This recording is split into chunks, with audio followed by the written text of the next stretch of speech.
Well, there are a lot of different kinds of squash and a lot of different kinds of ways to enjoy all the healthy benefits. Now, joining me now in the Price Chopper kitchen is nutrition professor Susan Mills Gray to show us how to work acorn squash into muffins. So we're not talking about squash on the squash court, but squash you grow in your backyard garden. I find a lot of people at this time of year really struggle with which is gourds and which is squash. And I was talking to Belinda earlier, and she said you had a gentleman on trying to help people learn how to do the difference on that. But a lot of people will see an acorn squash and they're not sure if they can eat it or not. Sure. So this is winter squash. Okay. That would be spaghetti. This is spaghetti squash. This is a butternut. And then you have the acorn squash. And you'll find a lot of people who will use a spaghetti squash because it's very popular and they talk about how to use it instead of pasta.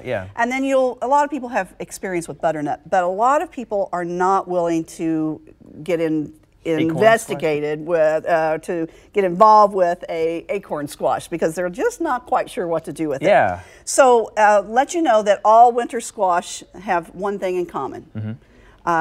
They are off the chart when it comes to nutrient content. Oh, we love that. So it's loaded with vitamin C, vitamin A, vitamin K, potassium, magnesium, and even traces of iron. Oh, wow. And so when you're looking at trying to protect your heart, trying to prevent certain cancers, when you're looking at eye health, skin health, these are off the chart in those protective qualities. So for eye health, you know, the old wives' tale or whatever is carrots, beta-carotene, and so everything. what now color squash. are carrots? Well, they're orange. They're orange. So if you open up a butternut, it's orangish yellow. So you know, one of the common questions I get is, you know, a pumpkin must be a winter squash. It is not. It is its own variety. But anything that's deep yellow, orange has that eye health protection.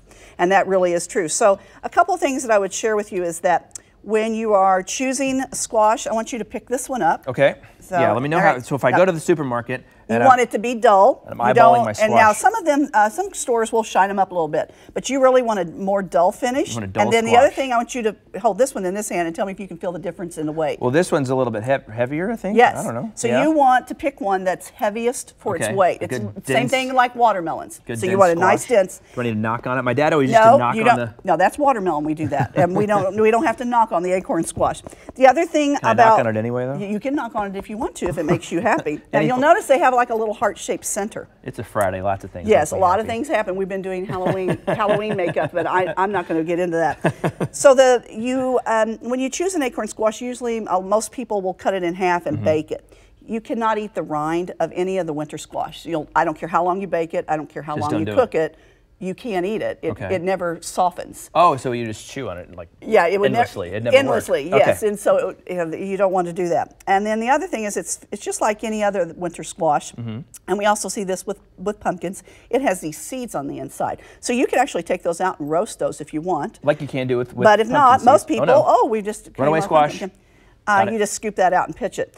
So there's lots of ways to use this. All of these can be used the same. You can bake it, you can broil it, you can boil it and soften it, and you can eat it in a variety of ways. One easy way is a recipe that we've provided for the studio to share. And that is you can use any type of winter squash. And these are just, they're made with honey and whole wheat and raisins. So they're low sugar and high fiber.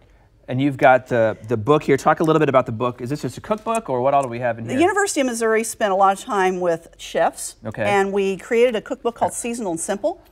And it is produce in the Midwest by season. And there are tested recipes in there to use winter squash. And the other thing is that you can either purchase that at a local University of Missouri Extension Center that you find in every county, or it's available free as an app. Oh, beautiful. You search for Seasonal and Simple and you download it on your phone and you've got that. It seems like when I'm in the kitchen anymore and cooking dinner, I don't print off the recipes anymore. I just have my cell phone there, so that would be almost a great And so when thing. you download the app or you use this, it tells you, like this would be, I just don't happen to know summer squash, but it tells you when it's in season, how to choose it, what the nutrient qualities are, and then how to use it. Wonderful. We've had these healthy muffins over here for a little bit now, and I've been eyeing them up. You're hungry. So it's time to eat.